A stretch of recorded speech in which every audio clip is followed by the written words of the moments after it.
Welcome to Arrow News Channel. Like and subscribe to update news around the world. Calling the Trump administration's tax reform plan a middle-class tax increase, two California lawmakers introduced a bill that would force large companies to fork over half of their expected savings to the state.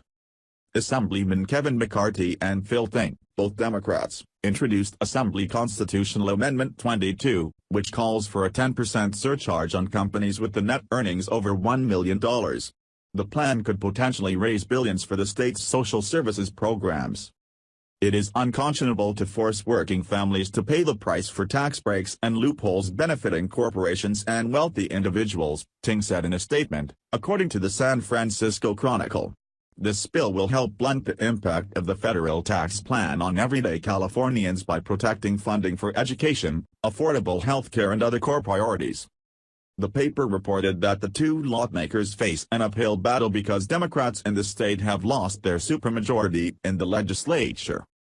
The Trump administration's tax bill cut the corporate tax rate from 35% to 21%. The administration contends that the lessened tax burden will stimulate the economy and help the U.S. stay competitive on a global scale. About 2 million workers have received a bonus after the bill's passage.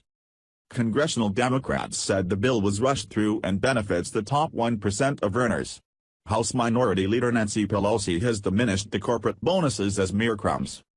An editorial last week in the Sacramento Bee called the McCarthy-Think proposal dumb. California's tax system should be updated to match a 21st century economy, the editorial read. The high sales tax rate, which hits low-income people hardest, ought to be lowered, and certain services used by wealthier people and corporations ought to be subject to taxes. Proposition 13, the property tax cutting measure approved by voters 40 years ago, could be revisited. The editorial pointed out that the state will maintain a $13.5 billion reserve this year, but bills that blindly seek to soak big business and the rich at the time of budget surplus solve nothing. The Associated Press contributed to this report.